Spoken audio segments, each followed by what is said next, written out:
everyone. Welcome. Thank you for being here in this beautiful spring day in Tribeca.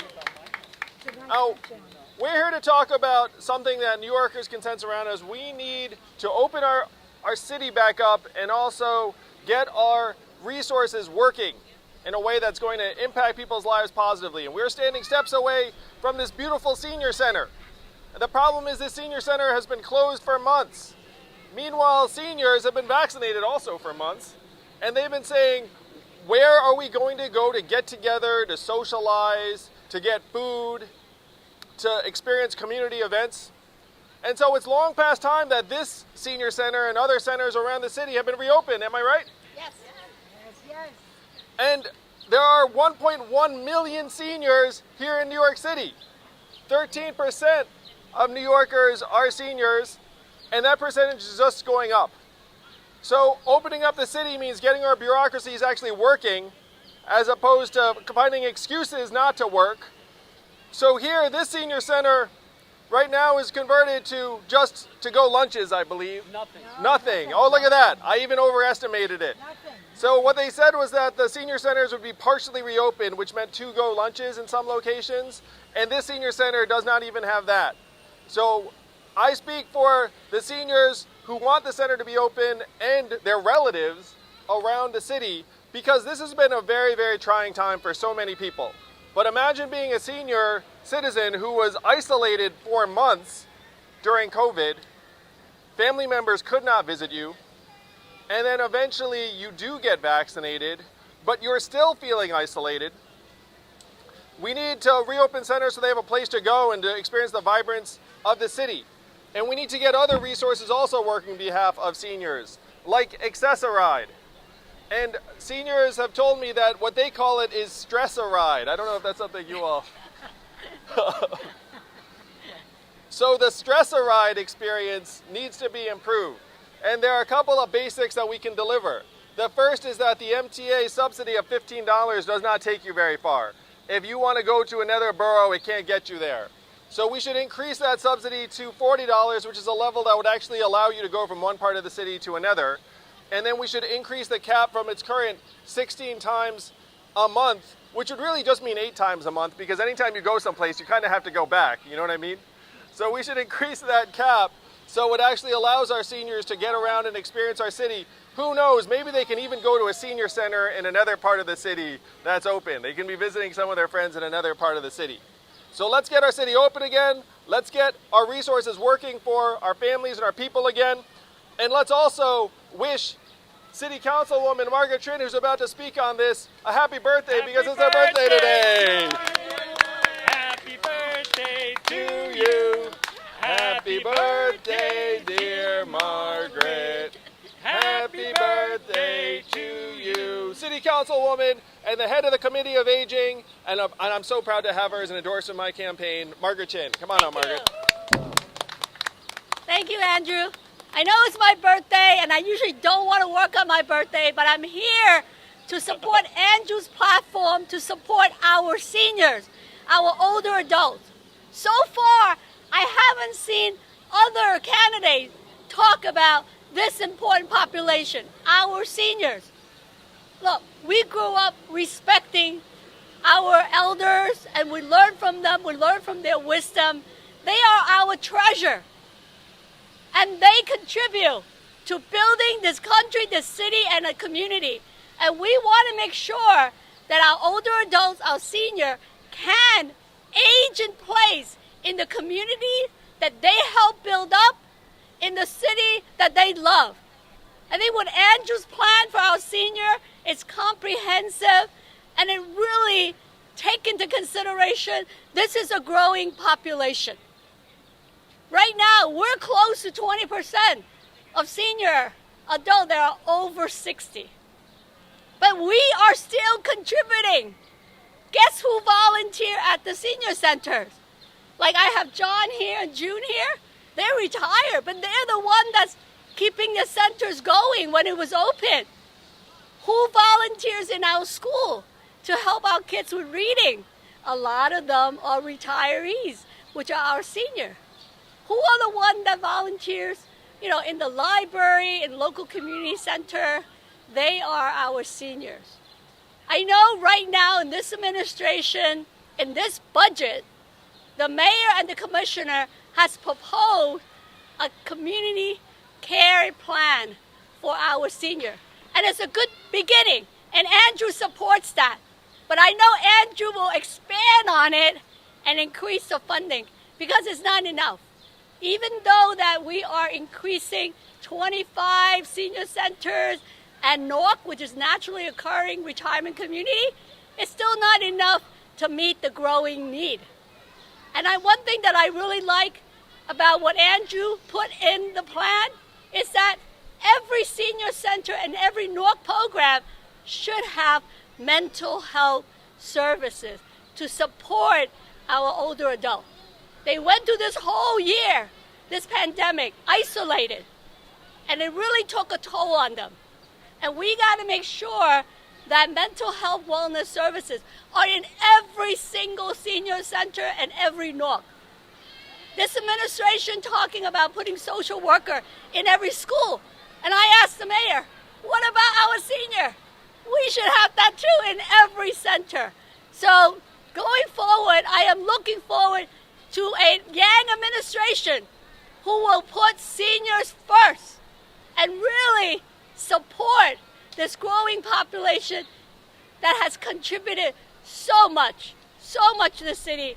And we want to make sure they can age in place with dignity and comfort in the city that they love. Thank you, and thank you, Andrew. Thank you, Margaret. Happy birthday. No, maybe it's a cultural thing that I just respect and appreciate my elders, but I do, and we should be taking care of people and investing in a higher level. And now we're going to hear from City Council candidate here in District 1, endorsed by Margaret and me, Gigi Lee. Thank you. Thank you. Good morning, everyone. I'm proud and excited to be here with both Andrew and Margaret as he reveals his plan to prioritize senior services for our community. You know, as a social worker, I can say that this city and this administration has not rolled out any sort of plan or given any indication on how they are going to support seniors as we recover from COVID. As Councilmember Chin said, mental health services, especially with the isolation for a full year and a half of not having the social interaction, not having been with family, this is a true concern. And I think the other concern I'm hearing a lot of as I'm campaigning from the east side to the west side is also access to geriatric health. We've seen reports after reports saying that individuals have not been going to their annual checkups. And so when they're actually starting to go to their regular checkups now, we're seeing health issues that could have been detected earlier. And so we're going to see this cycle of a really increase in health and mental health needs. And that needs to be highlighted, particularly for the senior population. And then I think the other issue is for seniors who may not be ready to go back to their community center, although many are, and you'll hear from two of them, right after me, is that we also need to invest in the OATS program, which is seniors and teaching them how to use technology so that even if they are homebound or they're not comfortable going to their senior center and feel safer having food delivered to them at home, that they can utilize technology and be taught how to do that so that at least that social barrier is lessened. So I am excited that a Yang administration will prioritize seniors and senior services and that he has the foresight and thought to address these policy issues while on the campaign trail. So I thank Andrew and I thank Margaret for their support and for putting this issue at the center of his campaign. Thank you so much. Thank you, Gigi. I would love to have Gigi as a partner in City Hall, making some great things happen. And now we're going to hear from John Scott, who's the president of the IPN Senior Center, which is right there. Come on up, John. Yang said it very well, so I'm just going to add a little bit. The seniors built this city. I've lived here 45 years. This wasn't built by our friend De Niro. It was built by us. I was on the park board that opened this park before the Parks Department took it over. And now the seniors need your help. We need to have socialization. And there's no reason that you don't have it. You know, you take a look over here of the children. They're all together, right? We could have seniors sitting together. They have staff, and they're getting paid for the staff, but they're not helping the seniors. So we need to open up these centers. We need these not-for-profits to get out here and be creative and have something like these kids have, get the seniors out together and start the socialization.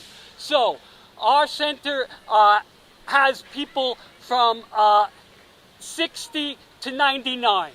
We just celebrated a woman that was 99 years old. She used to come from Queens to come here on an accessory bus because her friends were here. And now she's stuck in home, and I hate to say it, a number of our seniors are dying because if you don't have socialization, you are killing our seniors. So I say, city, open up the centers. If you can open up the restaurants and you can tell, the governor can tell people they can have people 50, we can open up the centers. We can do better for our seniors. Our seniors were there for us, and it's time for us to be there for our seniors. Thank you, John. Thank you, John. Wow. No, I'm glad it's you and not me, June. So, and now we're going to hear from June Grancio, who's a member of the community that has enjoyed this senior center when it was open, and hopefully it will be open again very, very soon. Good morning. Good morning. I live here at Independence Plaza, where the senior center is. And just one quick word to say thank you to Margaret, who's leaving office in January, but has done so much for the senior center. And I'm looking to the next administration and Gigi to do the same as Margaret has for our center. But I'm also around the neighborhood a lot, and I do meet some of the seniors who are just getting out now because they were vaccinated recently. And June, when is the center going to open? June, when is the center going to open? June, when are the classes going to come back? Because we had some wonderful classes attended by many of the seniors, and they have nowhere to go. Many of them don't have families living nearby. Their social life was on the second floor of this building. And it's terribly, terribly missed by everybody, not only from the buildings here, but Battery Park City people come also to our senior center, and some people from Chinatown also came over to our senior center. So we really need it open. So please, please, please, Andrew. We'll get it open, We're going to get it open. Gigi, we're going to get it open. Yeah. Thank you very much. Thank you, June. Thank you, June. And here's a slice of birthday cake for Margaret. I guess we've already sung. Well, here we go again. Really honored. Happy birthday to you. It's a birthday. Oh, I know. Happy birthday to you. Happy birthday, dear Margaret. Happy birthday to you. Yay! Oh, it's a good-looking slice, though. I hope you like chocolate, Margaret. I'm going to eat it later. Maybe I'll be able to light it up later. Celebrate my birthday. Thank you for working on your birthday, Margaret. We really appreciate it. Oh, this is like for our seniors up there, okay? Yeah, so let's get the center open. And John's we so still impassioned. got to fight for the budget. It's not over yet, so Well, you're there fighting, and then you'll pass it off to Gigi, and then Gigi will Yeah. fight for it. With me there, too. Jake. Sean. Yes, good to see you, Andrew. I could ask about two different things, starting with the senior program. How much do you envision it costing to increase the transportation subsidies and everything else we're discussing? The costs are relatively modest. It would depend upon usage patterns, but it's no good having a program that doesn't actually address the need. And so we'll allocate budget to increase the subsidy from $15 to $40, which would be in the low tens of millions of dollars, and then see what the usage develops. I think that if it's working for people, then it'll be a great investment because it'll help get our seniors out and about. also with the senior, there is budget for transportation, right? There are like card programs that bring seniors back and forth. Right now, the budget for the Department for Aging is less than 0.5% of the city's total budget, right? So in the Yang administration, if you could get to 1%, it'd at be a lot. least 1%, that would be terrific. That will make a big difference in services for our senior transportation, mental health services. And right now, we're less than 0.5%. And in this budget, I'm trying to get it over that 0.5% mark, at least 500 million. But right now we're still way under. Following up on your Brian Lear interview this morning, Catherine Garcia came up. Do you still want to hire her for your administration if you win? I like and admire Catherine a great deal and appreciate everything she's done for the city. And I think she'd be an awesome part of any administration. So, I mean, how do you draw the line between saying she messed up under de Blasio, because it sounded like you were blaming her a little bit for trash problems, but saying she's good enough to still be a member of your administration? Well, I mean, I was asked directly why I think I'd make a better mayor than Catherine. I answered the question, but Catherine's a great public servant. Just one last thing, can you specify the extent to which you hold her accountable for the trash problems? Well, the message is that New Yorkers know we need a different kind of leadership, and that if we keep going to people who've been part of systems and bureaucracies that have not been delivering for us, we shouldn't really expect anything to change. Chris? Sorry, I'm blanking on your name, I'm sorry. You have a question? According to the latest poll, you're falling to the third place. Do you have any response on that? The only poll we're concerned with is the early voting on June 12th, and then on June 13th, and then on June 14th, and then all the way through primary day on June 22nd. But we feel great. We feel very, very confident in the home stretch. Great. Thank you, folks. Oh, this is something we'll talk individually. Thank you all very much, and let's wish Margaret another happy birthday and for working on her birthday. Thank you, Margaret. I have no idea why I wasn't able to light that candle. I'm going to figure that one out. Oh, Gigi, no problem. Good luck. Good luck. All right, fantastic. Early voting, Margaret. Everybody's got to I like it. I like it.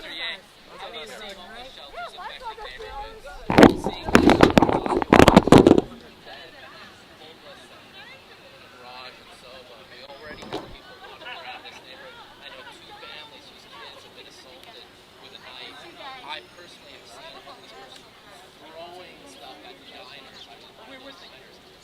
I mean, we have to somehow support homeless people, but you cut your nose off and spite your face. It's an embarrassment of riches. It's an embarrassment of riches. I was just in what do you do? I was just in East Harlem. Yeah. And they have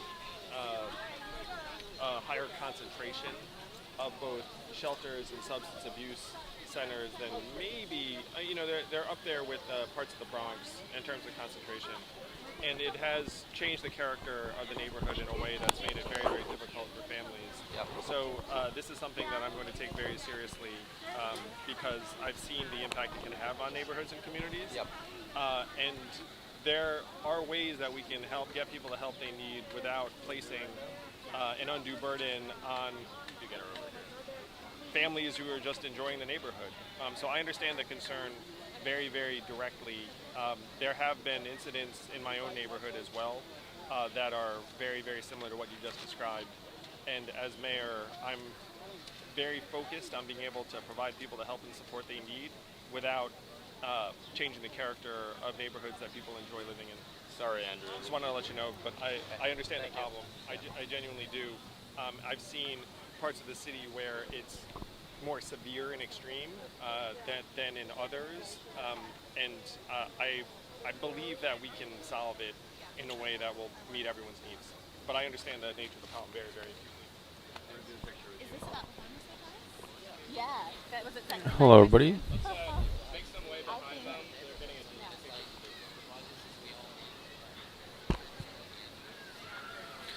So, welcome, everybody. Thank you so much for tuning into the stream. We are live from New York, where Andrew Yang just released his seniors policy. And we had 5 people donate yesterday $100 to Andrew Yang's campaign. 5 separate... Oh, CNN's here.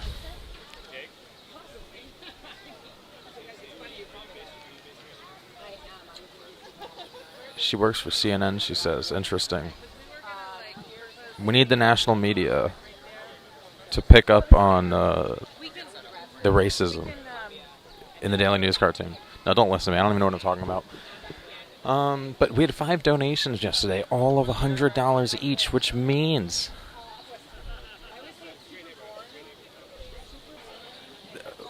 we are going to try to get 5 shout-outs very quickly here. We will see if it happens. There are 5 of you. Let me read the names off. Practice the names.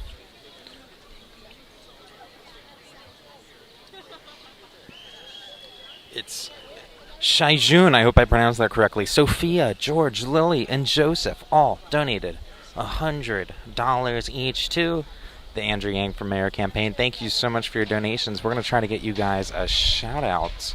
Yeah, we're in Lower Manhattan. I'm sorry?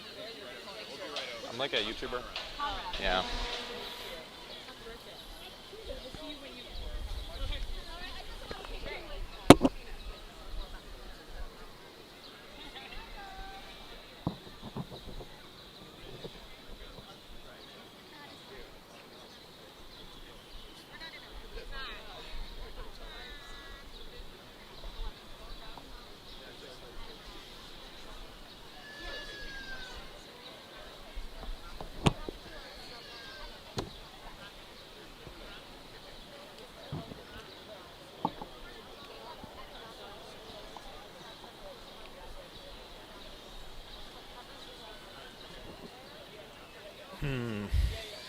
We just are waiting to see if we can get these shout-outs. By the way, for everybody who's watching, we need you to phone bank. We need you to... I don't know if text banking is still open, but we need you to phone bank. There are so many seniors that, unfortunately, due to failed policy, are locked inside right now, not able to do anything, which means it's the perfect time to reach them and tell them about Andrew Yang Senior's plan. He just released it with Margaret Chin, who is the chair of the Aging Committee. How about that?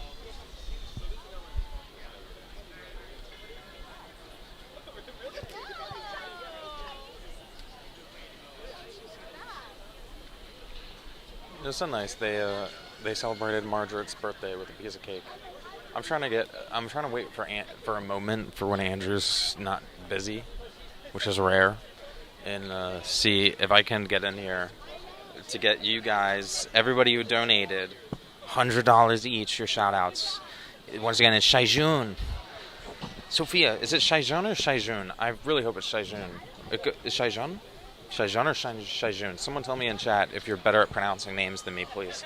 And then Sophia, George, Lily, and Joseph.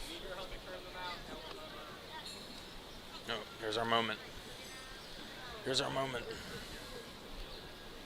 Here's our moment.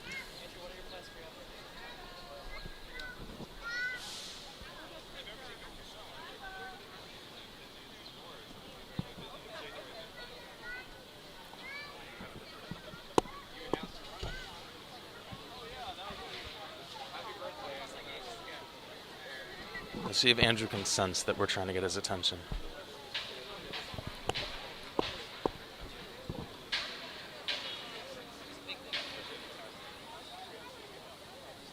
So, Andrew looks relaxed today.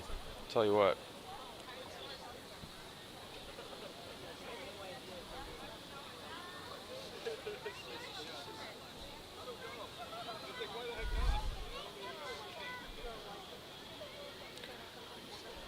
Yeah, he hasn't talked to you guys in a while. He's been busy. Oh, there he goes. He's leaving. Hey, Andrew. Real quick, would I be able to get 5 shout-outs for Shaijun, Sophia, George, Lily, and Joseph? Shaijun, Sophia, George, Lily, and Joseph. All right, I'll go with the other ones first. You're doing it? Yeah, you're good. Oh, was I doing it the whole time? Who knows? Thank you so much, Sophia, George, Lily, Joseph, and Shijun.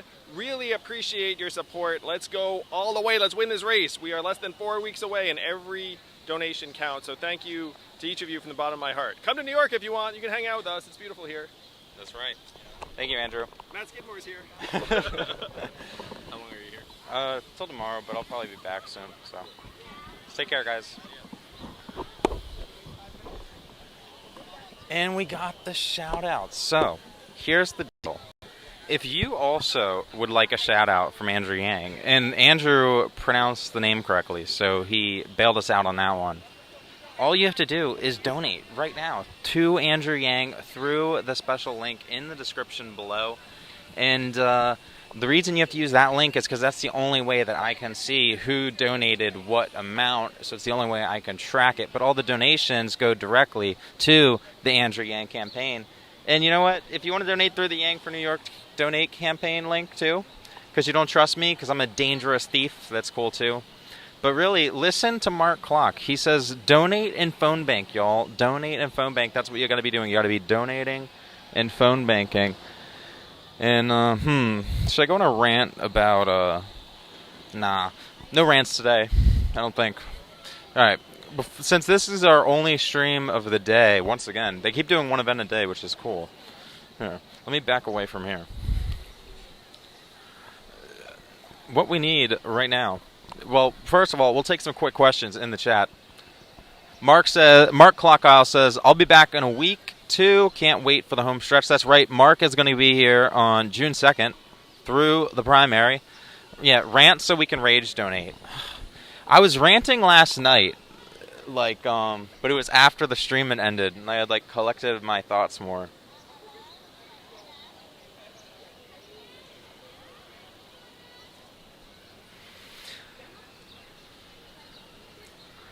I don't have anything on me right now, Darlis. I apologize. It has to come to me.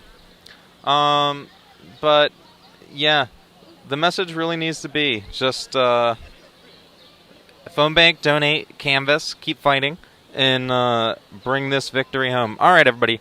Thank you so much for tuning in. Keep donating. Real quick, let's see if we had any donations come in during the stream. And, oopsie doopsie. Nothing so far, but I'm sure they're going to come in. I'm sure y'all are donating. Get ready to donate. Just $1 helps any amount. Matt, any idea of where to go to see Yang this weekend? I have no clue. His schedule doesn't come out till the night before, but there's events usually every day. So if you want to see Andrew, just come to the city. Go to a volunteer event, knock on some doors, canvas, and then by the time that's done with, oh, this is good, guys. This is good. Holy crap. Andrew's getting interviewed by CNN right now. Oh, thank God. Yes! I'm watching it. I didn't realize. I thought he left. Yes! Let me just turn around. Hold up.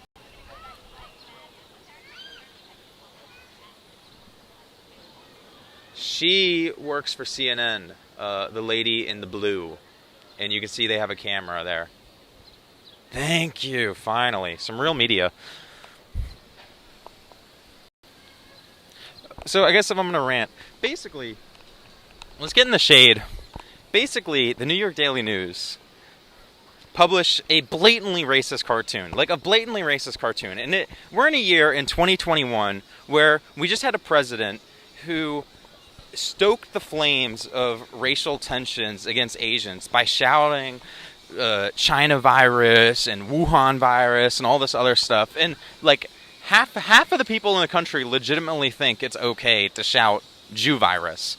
And, not Jew virus, sorry, China virus. And what I was going to say is, as a Jew, if the virus had originated in Israel, if people were yelling, Jew virus, these people who think China virus is okay, Republicans who are usually pro-Israel, would be oh, you can't shout Jew virus, that's, anti-Semitic or whatever, but apparently China virus is okay. But anyways, we're in this context of where hate crimes against Asians are up 900%. Asian people are being blamed for a virus that they have nothing to do with. We're seeing attacks where just on Monday, an 35-year-old Asian man was pushed onto the subway tracks. Over the weekend, an Asian lady was hit with a hammer in Times Square. And then, what do you have? You have the New York Daily News publishes a blatantly racist cartoon. There's no ifs, ands, or buts about it that it's racist. And the fact that we know it's actually racist is that there was universal condemnation from the Asian community. Even people who have been on most of these issues, shitting on Yang, saying how, he's not qualified to be mayor or whatnot. And for example, I'm thinking of Yulin Liu. She's state assemblywoman. Even she came out and said, this is racist, this is wrong. And so when you have near universal condemnation, you have to have Evelyn Yang come out and speak for 9 minutes, the most passionate and powerful I've ever seen her speak before. And for afterwards, the Daily News, they basically like gaslit Evelyn, and they're like, "Oh, it's not racist. You only thought it was racist because of the eyes, like his eyes in the cartoon were all slanted." No, we're not going to get close to the CNN interview. We're not going to interfere with that. That's too serious. We'll see it if it comes out on air. Lee Meng says you are falling for a trap. How is it not racist? Are you serious? I seriously argue with you all day. I don't understand how you can interpret that cartoon as anything other than racist. If you... I don't even want to go into it. So I'll say something I regret.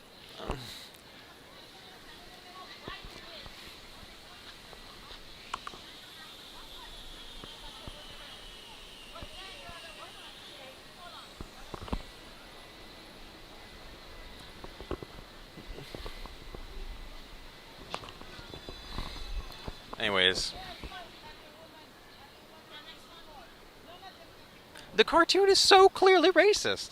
Like, it's it's not politics that's going on. Like people in Yang world are not mad because of politics. They're mad because they feel like that there was a pretty blatantly racist cartoon that most people that I've seen who are Asian see as racist. And what the New York Daily News did, they basically told all the Asian people who saw the cartoon as racist and think it perpetuates the Asian foreigner stereotype, and that you used racialized tropes like making Andrew's cheeks all puffed out, having his eyes closed. In the New York Daily News, they sent like this follow-up, and they're like, "Look, we do this to all of the like politicians in New York City." They post a picture of like Cuomo and like Matt Gaetz and what was the other guy's name? Bill de Blasio. And all of them had normal human eyes, like real eyes. You know, I spent a lot of time around Andrew. He doesn't look like this. He doesn't look like this. He doesn't walk with his eyes closed. Like, this is not Andrew. Andrew doesn't look like this. So, where was I in my rant?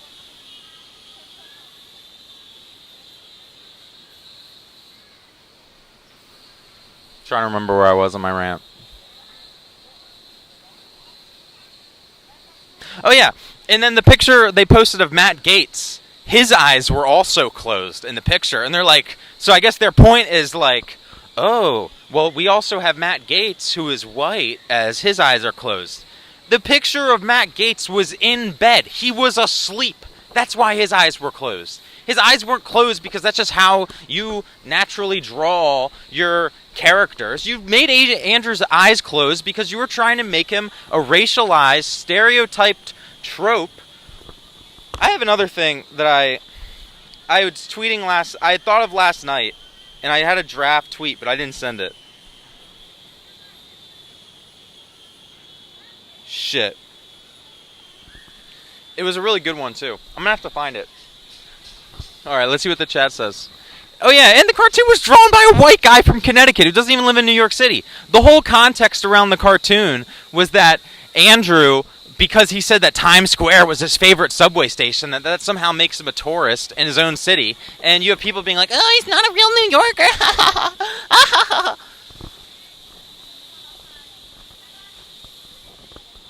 When he's lived in Hell's Kitchen for 15 years and it was his favorite subway stop because,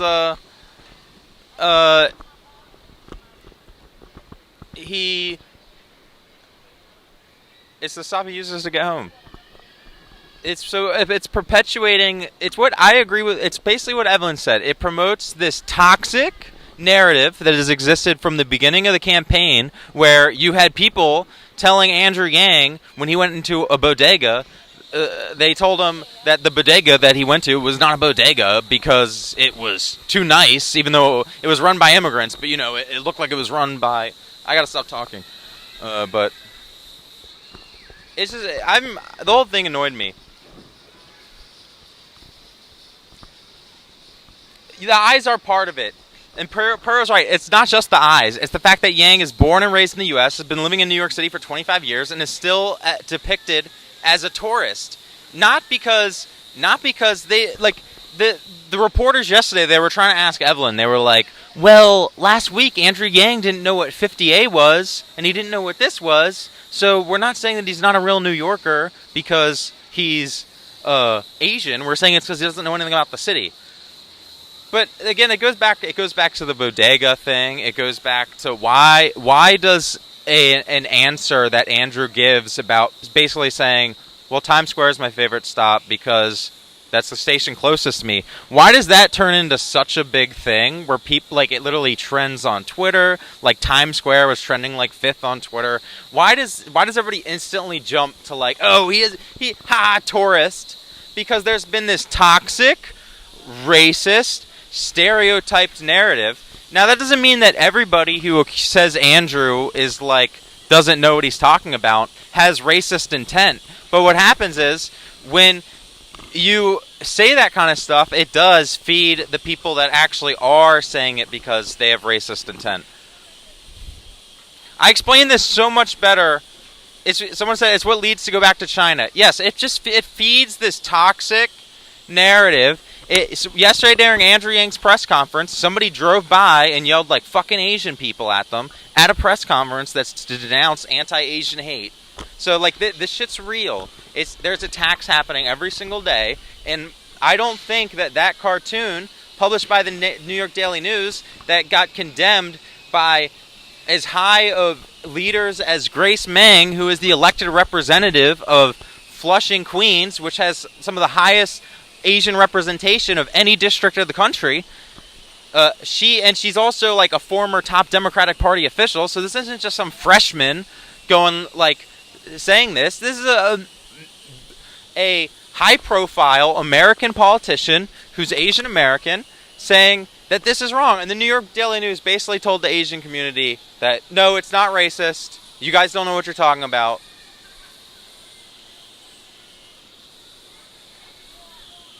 I explained this so much better yesterday, but I have a good tweet, but it's saved on the phone that I'm streaming with right now. CNN's still interviewing Andrew.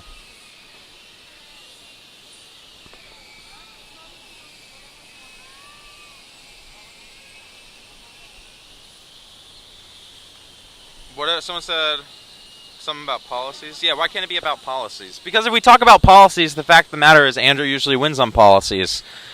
Like, we're talking about Catherine Garcia, and there's a new poll that came out yesterday that apparently has her in first place. I don't know how much faith or how much credibility to give that poll, because the same pollster came out with a poll literally 10 days ago that had her at like 9 or 11%. I don't know if she doubled her support in like a week. I don't think she did. I guess it's possible, but we'll wait and see. Point is, Catherine Garcia, she's not offering a cash relief plan. She doesn't have a plan to give the 500,000 poorest New Yorkers $2,000 a year.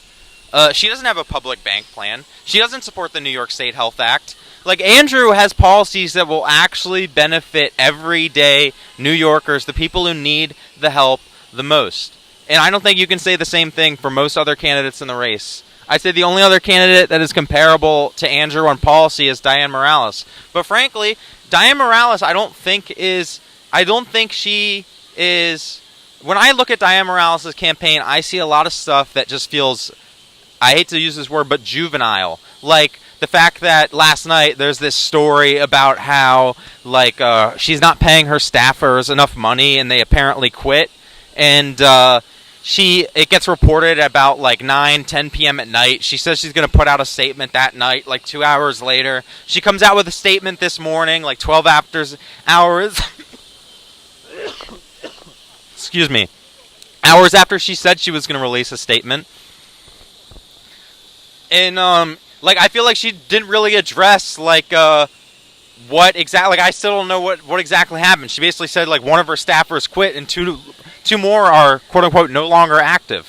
What does that even mean? I don't know. So, and that's just, there's been other situations. I feel like Dianne Morales, sometimes I feel like she's running, a campaign to be, class president and not, a campaign for mayor. Is that insulting? I don't know, but that's how I feel it. That's how I see it. Who are other candidates in the race? We already know about Eric Adams. We don't really need to talk about him too much. We already know about Scott Stringer. Just overall terrible. I don't understand why he's still in the race. Who else? Maya Wiley. Shout out to Maya Wiley because she came out yesterday and made it clear that the New York Daily News cartoon is racist, is wrong. Andrew and Asian Americans should not be subjected to this at a time when Asian hate crimes are up 900%. 900%.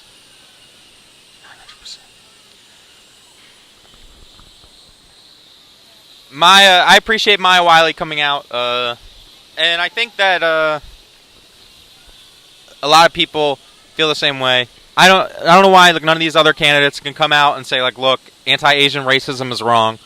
I guess because a lot of them would have to confront some of their own rhetoric that has fed this toxic narrative, and that's what Andrew was referring to yesterday at his own presser.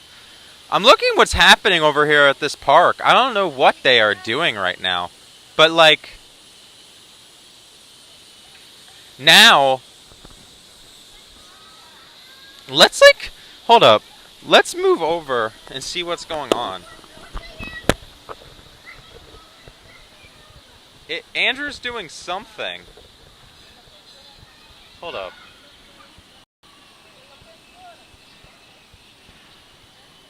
Do you guys see this? I'm not gonna go over there. It's not my thing. I'm not gonna go over and bother. They're doing something with CNN. I'm very happy that if CNN is actually out here, because basically what I wanted. The New York media is not willing to basically cover this anti-Asian thing the way it should be covered because basically it's not even they feel. They know that if it got covered the way it should be, which is basically that the New York Daily News is basically gaslighting the Asian community, that it would give some sympathy from some voters for Andrew and say, you know what, maybe this is the time that we need an Asian American mayor because this is not all right. But the media they're not going to cover it that way because they don't want that narrative out there. But national media is not as garbage. National media, I had complaints with national media before. The national media is so much better than, like, say, the New York City media. And you can tell because think about it this way. Why would if you were a reporter, why would you ever work in New York City press when you could go national? The way I see it, the good reporters go national. It's the reporters who maybe aren't good enough. I mean, let's not shit on New York City. New York City press, I'm sure, is a great gig compared to where's Pete Buttigieg from? South Bend, Indiana. But I have much more respect for the national press than I do the local press. Anyways, I feel like I'm talking too much and ranting too much, and I'm going to end up saying something stupid that I regret. So, let's see. Do we have any more questions? The New York Daily News endorsed Garcia. The New York Post endorsed Eric Adams. And the New York Times endorsed Catherine Garcia. Another quick note on the polls real quick. Just because I know people get discouraged by the polls. And obviously, if you see polls that used to show a certain result and now they're showing a different result, it's going to be concerning. But what I will say is, like a lot of these polls, for example, like a lot of them are English-Spanish polls, which are good, but some of these polls literally are English only. And if you're doing an English only poll in New York City, when we know that Andrew has a lot of support from the Orthodox Jewish community and the Asian community, many of whom in the Orthodox community don't speak any English, they only speak Yiddish. A lot of them don't even have cell phones because if you've ever been in the Orthodox community, they think, and I think they're probably right to a lot of degrees, that like phones corrupt your brain. Like staring at the screen all day. And then we know like the Asian community, a lot of them are non-English speakers. If you're doing a poll, so I don't know how much. It seems like it seems like nobody so far really, no candidate has taken the Latino vote. Like the Latino vote's still up for grabs to some degree, it seems like. But yeah, local news is still insanely important. It is more flawed than national news in a few ways. Yeah, it's still important, but it'd be better, it would be nicer if I think they could cover things with less bias.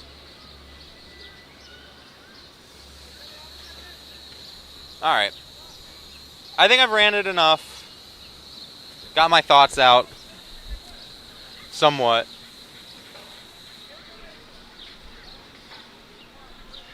It is currently 12 p.m. noon.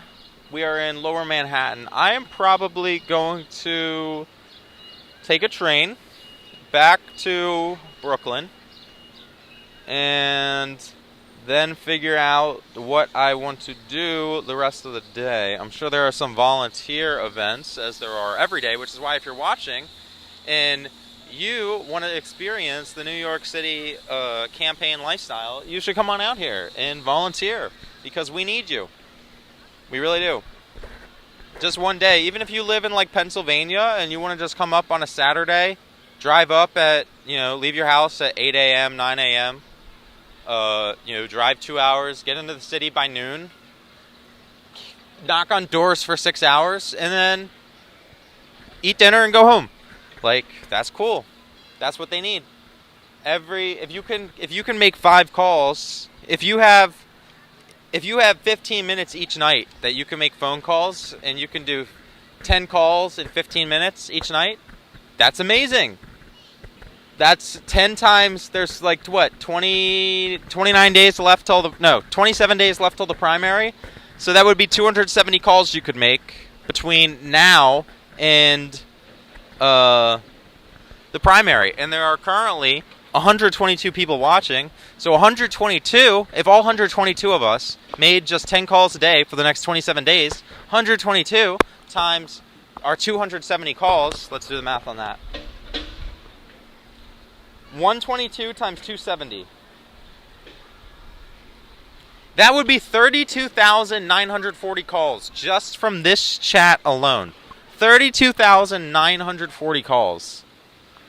So, real quickly, before we do end it, our donation threshold was for today